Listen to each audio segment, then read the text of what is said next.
Hi guys, welcome to Storytime Sunday 32. Um, this story is called Rashi on Rosemount Hill, and it's pre-recorded, so I just recorded it just now. So sit back, relax, and enjoy. This story is a bit different. This story takes place predominantly in the Middle East and a bit in Canada, but you'll hear it. It's really good. Um, Enjoy Rashi on Rosemount Hill.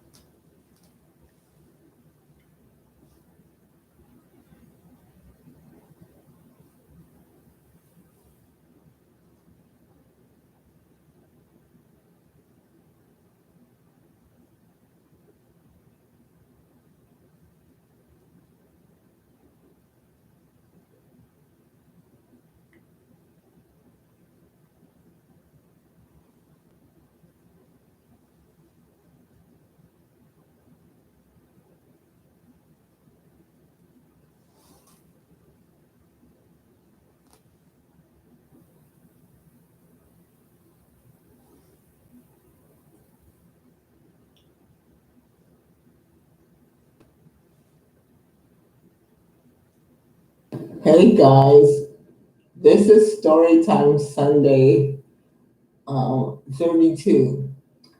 And this Storytime Sunday 32 and 33 will be a double feature, and they'll both be done today. Pray for me. This is kind of a gift to you guys because I didn't do one last week, or I think the week before, so you're getting two in the same day. This first story is called Rashi on Rosemount Hill, and this is story time, Sunday 32. Um, the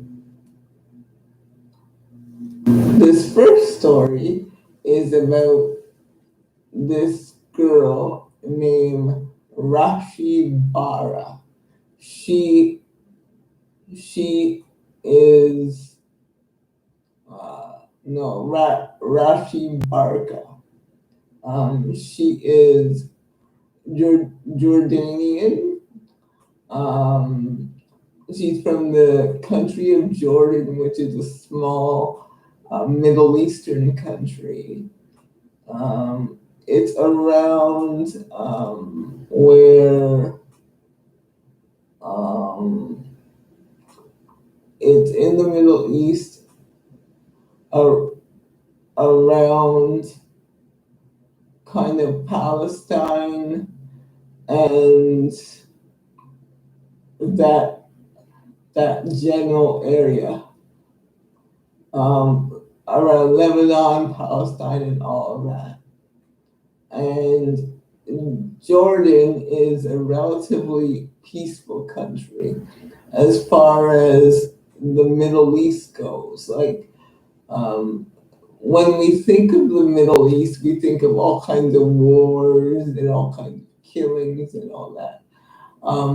Well, Jordan is kind of a peaceful nation. It's where the religion of Jordan is Islam, but Christians could be found there as well. And uh,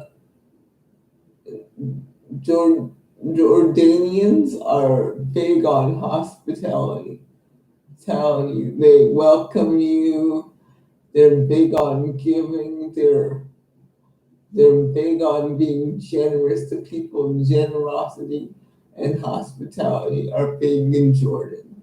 So when Rashi um, came to Canada, she she wanted, although it is very um,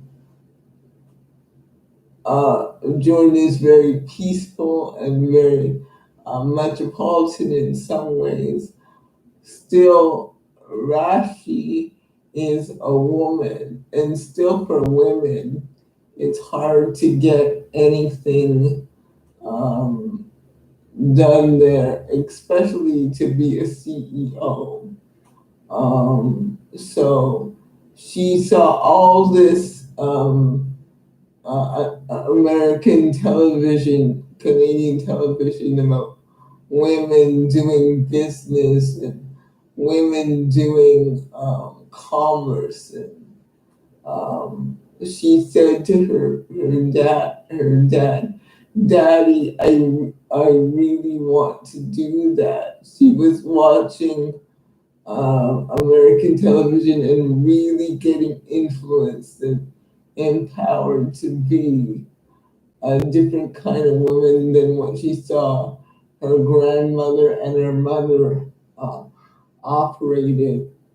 She she wanted to um, go and not just be a barefoot and pregnant woman just there to serve men, but she wanted to actually start a business and actually better herself as a woman and show not only other Jordanian women but other Middle Eastern women that they could be head of companies, and they were just as smart as men were. And this, although there are a lot of forward-thinking people in Jordan, it's still what they call a state-run country, which is meaning everything is run by the state. Like it's not really a free country. It is a free country, but everything it's relatively free, let's say, but everything is still run by the state. And Rashi wanted to really better herself. She wanted to really go after her dreams of uh, running a investment banking firm. But because she was a woman, no banker in her country would loan her the money for her business. Although she went to school, she went to Amman, which is the capital of Jordan, for school. She was um, although she went to school and all that, they still wouldn't loan her the money to start this business for investment banking. So she decided she tried to leave it alone and just get married and just, serve her husband like her mother and her grandmother did. But um, there was something in her that just wouldn't leave this dream of starting her own investment firm catered to women. It wasn't just an investment firm she wanted to start. She realized that a lot of Middle Eastern women, a lot of um, women in general didn't know anything about the financial market, didn't know anything about investing, didn't know anything about stocks and bonds and how to manage money, because it was a very patriarchal society where men have the final say and you don't have any say. So she saw this in her country and she really wanted to show uh, Jordanian women and other Middle Eastern women how to invest. She wanted to give them financial education. And she tried to go to bed. She tried to do all this. She worked so hard. She would go out day after day and um, to, uh, uh, to Armand and really, which is the capital city. I hope I'm saying it right. Um, Armand or Armand, she would go to the capital city and where commerce was flowing and ask these bankers for money to start her business, but she she got turned down all the time and she got told, "Where's your husband? Where's your father?" She got really laughed at. And then, so what she decided to do was go to Toronto. She decided to get her visa, go to Toronto, and get a job working with someone there. And then she would she would work her way up, and eventually she um, she would come back and start her business on her own. So what she did was she started emailing different investment firms, and then she would put her name as Rashi Barka, and and when she put her name as Rashi Bara Barka, and she put everything she'd done, which wasn't much, but all she was asking for was mentorship. She wasn't even asking for a job. She said, "I really want to learn about investment banking. I really want to learn about how to manage money, how to uh, play with the big dogs, so to speak." But because of her name, all of the internships that she applied for that accepted foreign people from foreign countries, because of her name, she would get no. And then she decided, she realized, she said, "Why aren't I getting anywhere?" But she realized, because she had her friend that was, sorry, I wouldn't usually interrupt the story, but I keep on pronouncing the name wrong on the thing. It's Rashi Barika. It's not Barca or whatever I was saying there. It's Rashi Barika, which means, Rashi means Rachel and Barika means blessing. So yeah, that's it.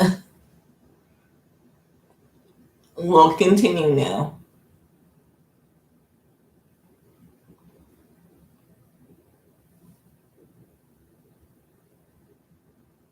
Was in a fashion industry in Toronto. So she called up her friend and said, "Look, I'm trying to get in the financial industry.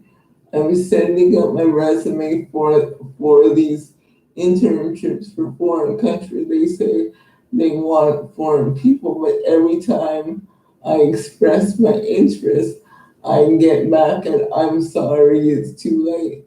and her friend said, it's your name. When they see Rashi Barka, they they they um go for someone else because they know you're foreign, and they want foreign, but your name sounds too foreign, and then she was so depressed. She's like, how can I change my name?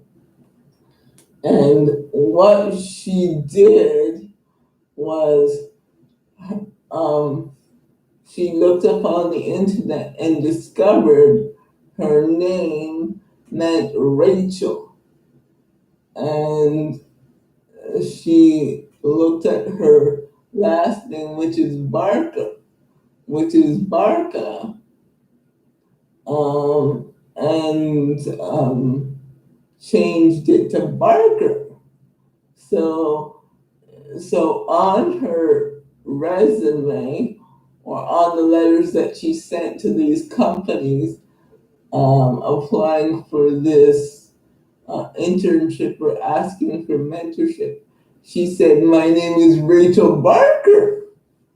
Um, and they were like, "Oh, okay, Rachel." Um, and then when she changed her name with all the same information, she got a flood of requests, and she got one request from Toronto, a man who was looking to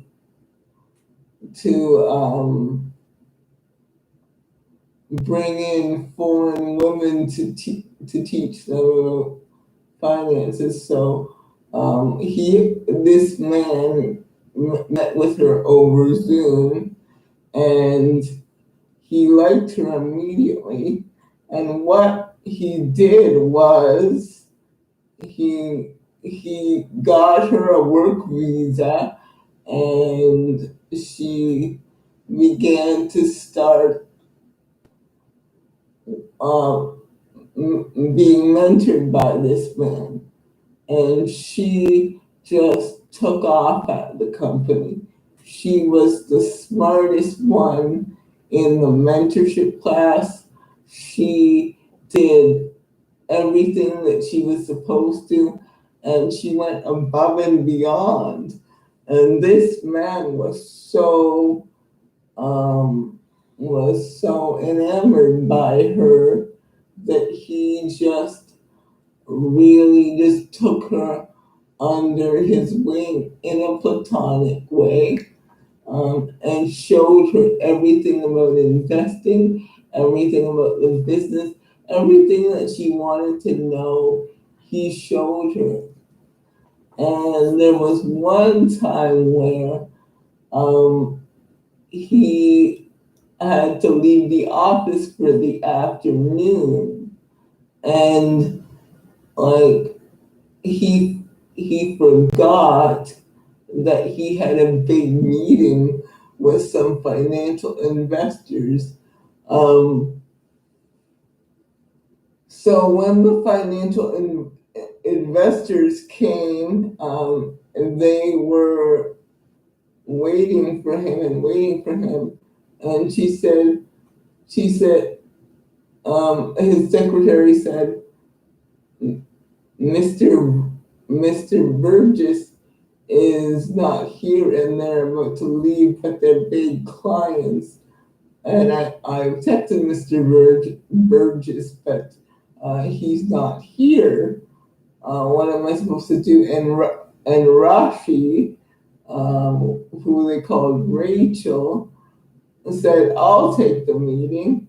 And then, and she said, and the secretary said, I don't know if that's a good idea. She's like, oh, please, please, please. And then the secretary said, I guess so. And when the gentleman was about to leave, um, and they were picking up their things and leaving. and um, Rashi said, "Wait, wait," and then sh- and then she said, "Mr. So and so, I can do the presentation until Mr. Burgess gets back. And then if there's anything I can't answer when Mr. Burgess gets back, you can ask him. But please, this account is really important for us, and we as a company think that we are the best people to invest your money. So and so she makes the guy and his partners sit down and listen to her. And when they sit down and listen to her, wow, they're so amazed at the company's strategy. And she handles the meeting all by herself. And they are so impressed by the company. They invest with them right away, and her boss gives her a huge promotion.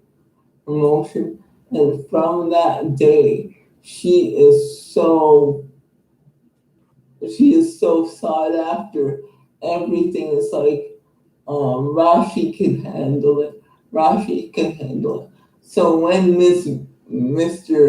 Burgess retires now, he calls Rashi into his office and offers her a, a promotion. And keep in mind, everybody's still calling her Rachel. Nobody knows that her name is really Rashi Barka. They're calling her Rachel Barker, and but she is really showing her worth and really showing that Middle Eastern women are just not to be barefoot and pregnant, but that they can run businesses and be CEOs and all of that. So when Mr. Burgess retires, um, Rashi is given the company to run, because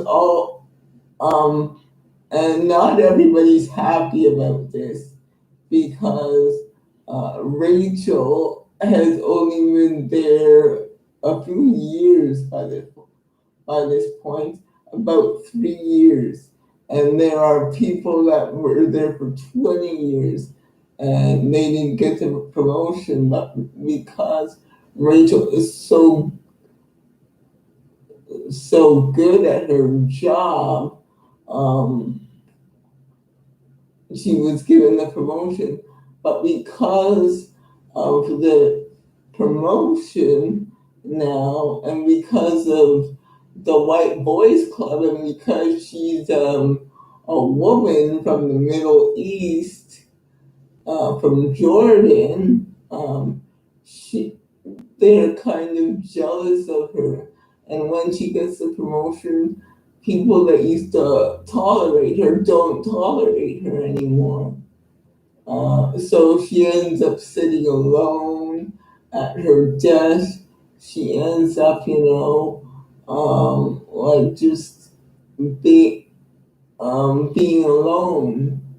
Uh, and after Mr. Burgess leaves, she ends up being the first one coming, and the last one leaving. She hardly eats. Nobody talks to her. Everybody talks behind her back. And Rashi was a nice person, was a wonderful person when she started. But when Mr. Burgess gave her the company and all the stress and everybody snubbing her and no love and no nothing for her, not even a congratulations from her coworkers. She began to get very hard and bitter because it seemed like every nice thing she did, she was either walked on or she was either like ostracized. So she became a very bitter woman, and she kind of absorbed herself in Canadian culture, which means she edited her desk, she did all that stuff. She didn't talk to anybody. She didn't associate with any of her coworkers because she tried at the beginning, but they just wouldn't associate with her. So it caused her to become um, very lonely and very hard to get along with. And they would jokingly call her the bitch on the boulevard, and because she was hard to get along with, it was not that she was hard to get along with. It was because if she wasn't a bit forceful, they walked all over her. So she learned to be forceful because of her environment. Because sometimes your environment changes the person you are by necessity, and that's what it did to her. So, about 5 years after Mr. Burgess retired and the company was hers, it grew. It grew and it grew and it grew and it grew and it grew to the point where it was the biggest investment firm ever. She would get celebrity clients, she would get ordinary people and commercials and media stuff done on her, magazines everywhere. But in that, she was so lonely and she was so missing friends and didn't see her family because her family were back in Jordan, and she she was missing them. So this 5 years, um, there was this security guard named Sean Sophia. And Sean was kind of a not a typical guy's guy. He was he liked romance novels and was very gentle and very sensitive, but he was also a man's man, very strong and very capable and very just um, loved what he did. And Sean's father owned an investment company too, not as big as hers, but they're, they were competitors. But because of the dealings um, that Sean's father was doing, the backdoor dealings, he didn't want anything to do with the business. So he left and became a security guard. The first day on the job, Sean saw that on the security cameras that Rachel didn't eat, didn't have lunch. She just stayed at her desk and ate a chocolate bar. And so the second day, um, he sent up lunch for her. And somebody knocked on her door and said, uh, Miss Barker, here's lunch for you. And she's like, I didn't order lunch. And he said, no, it was ordered for you. Have a good day. It's been already paid for and ordered for you. And then some, and then the delivery guy left, and she wondered who ordered lunch for her and what they wanted. Because at this point, she knew that if anyone did anything for her, they wanted something. They didn't just do something because of the goodness of their heart, usually. They wanted something for her, and if it was from her, and if it was an employee, they probably wanted a promotion or to be seen by her, to be seen by the big boss. Um, so she said, oh, and then she ate her lunch. He saw her on the security cameras eating her lunch.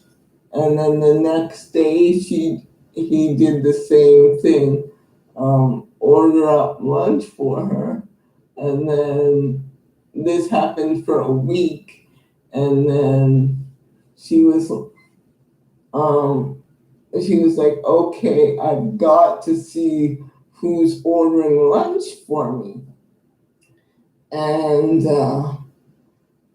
so so he she got she she got the delivery guy to pass him a note and say, thank you for ordering lunch for me. I really appreciate it. Whoever you are, I would like to see you in my office to thank you personally.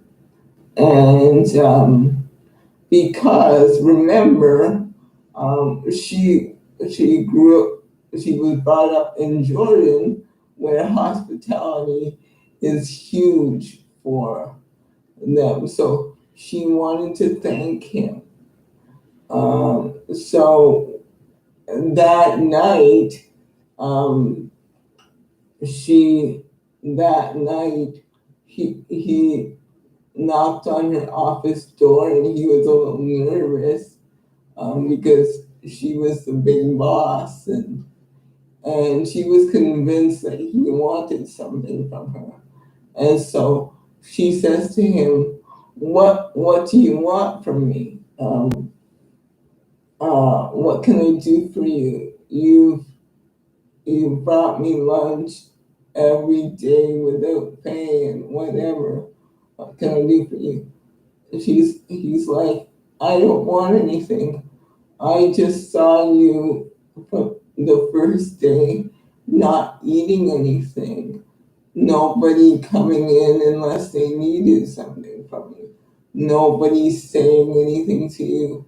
And I heard through the cameras them talking about you and saying that you were this and you were that and not really giving you a chance. He's like, I've been there before. My father was one of your competitors, and people wouldn't treat me right either. So I knew what that was like, and I didn't want it to happen anymore to you. So I thought I would do something nice for you, um, and give you lunch.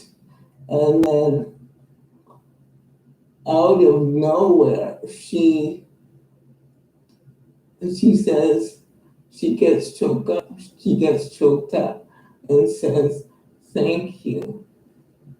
You're the first person that treated me like a human being instead of a woman or just a CEO. Thank you." And if she said, if there's anything I could ever do for you, just feel free to let me know. And then he left, and ever since, and from that day on, when 5 o'clock hits and his shift's over, he comes up to just hang out with her and talk with her and, just be friendly with her. Um, and there's one day where they're talking, because at this point it's been a few months. So they're talking one day, and she says, and he says, "What would you want if you could have anything in the world?" And she said, "Oh," she said, "Oh, so CEOs don't have everything?" He says, "My father's one, you're one, and you can vouch for me that no, they don't have everything." He's like, "Get serious. What is it that you really want? Why did you come here from Jordan?" She said, "What I really want is to go back to my country and teach Jordanian women about finances and how to run their money and how to live their lives and how to be independent women. But over there, it's so state run that as a woman, it's so hard to get anywhere without a husband because um, even though we're a relatively peaceful country, it is still taboo for a woman to own businesses and or if not taboo, it's not looked upon with respect. It's looked upon, the little woman wants to own her own business. It's looked upon flippantly, and I would do anything to change that. But now it's been so long that I can't leave here, and I've gotten kind of comfortable. I've always wanted to go back there and do my English and start a program for Jordanian women, and not only Jordanian women, but other Middle Eastern women, to empower them financially, to show them how to do things. But I just can't.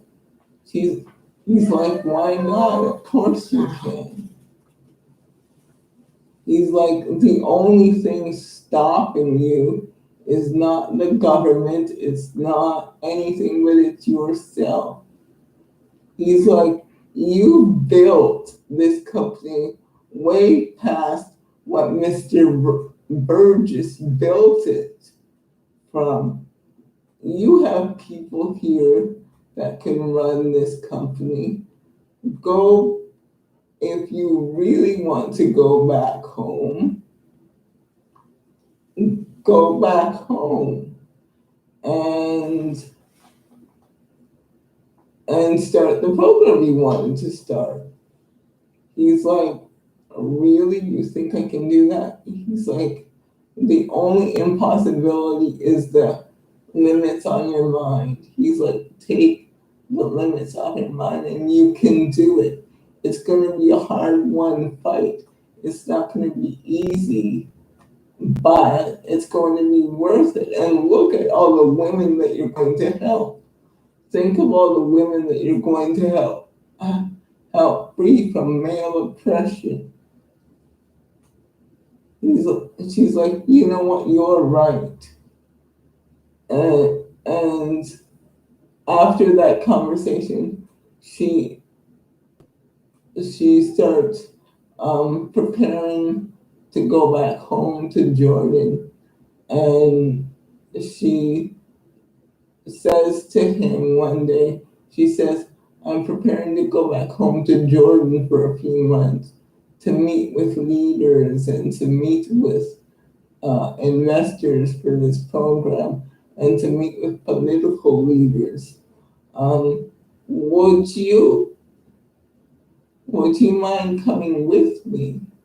And he's like, "You want me, a white Canadian, to come with you?" and she's like, you're smart. Your father has been in this world too, and you have brilliant ideas. It's it's about time that you get up from your security desk and really show what you've got as a man, as an investor, as a businessman. You saw your father do it for years, and we've had a lot of conversations where you just floored me with your knowledge of the business world, of the investment world, of your grasp of what to do in the business world. You can really help me. He said, you know what? I will. Thank you. So they they both take a leave of absence from their jobs. She leaves somebody in charge of the company, and he uh, takes a leave from his job, and they both go down to Jordan. And when they go down to Jordan, they face a lot of opposition. Like like here you have this Jordanian woman and this white Canadian man wanting to start a program to empower women to actually work for themselves, to empower them with financial literacy. And although Jordan is primarily forward-thinking country, where technology is prevalent and everything is in the working in the 21st century, they're still facing a lot of opposition until they meet and until they meet this woman who is a businesswoman herself, one of the very few that uh, Rashi meets. And when they meet with her and she hears Rashi's ideas along with Sean's ideas, she is floored. So what happens is um, this woman helps them come up with a plan because this woman's husband, she's a widow. Um, she's a widow who just totally is a tiger in the boardroom. She's a barracuda in the boardroom. Actually, her name in Arabic is barracuda, and it's like a lion. Her husband was an investment banker in Jordan, but her husband was killed by robbers. And but before her husband was killed, she was taught by him how to do business, how to do trade. He was a very forward-thinking Jordanian man, a lovely man. So when he died, instead of sitting around and saying, "Woe is me," she kind of started an uprising among women, but she had some of the know-how from her husband, but she didn't have all the know-how that she needed. But with Rashi's and Sean's help, they started a program to they start classes where these women um, come to get empowered. And the first time they start these classes, there's only one or two women. But as word spreads about these two women, Jordanian women, and this one man, the whole class, they can't even fit in the small hall that they rented. And more women kept coming and more women kept coming, and they really learn a lot from this class. And um but someone hears about this class and what it's doing, and they start picketing this this class and this empowerment of women for business and for money and financial literacy. They start picketing, but when they start picketing, um, the media gets a hold of it and more women start coming. So the picketing doesn't stop it, it just enhances it. And pretty soon the uh, when the picketers realize that all their picketing is doing is helping um, Rashi and Sean and the older lady, they stop picketing. And this program not only helps Jordanian women, but it spreads throughout the Middle East and helps other women with financial empowerment and helps them get away from abusive relationships.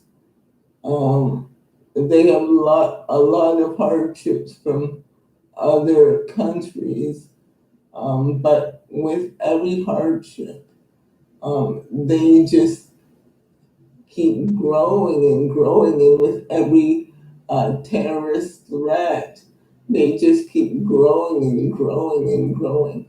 And when they think they're going to go underground, they just keep growing and growing and growing. It seems like the opposition grows them more and more instead of shuts them up. And like now, Rashi and Sean have known each other for about 7 or 8 years, and after about 7 or 8 years, they finally go on their first date together. And after about like 2 years of dating, so 10 years of knowing each other, they get married because in all that time they fought for each other. But in the midst of fighting for each other, they fell in love, and then they had two kids, and then it spread. Their financial empowerment program for women spread throughout the Middle East. I hope you enjoyed that. I definitely enjoyed telling it. So I will see you later, guys.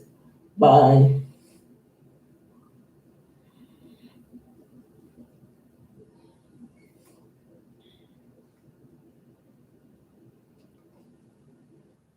So, guys, I hope you enjoyed that. I certainly enjoyed re-listening to that. Um, yeah, I'll see you later on tonight for Storytime Sunday 33. Bye.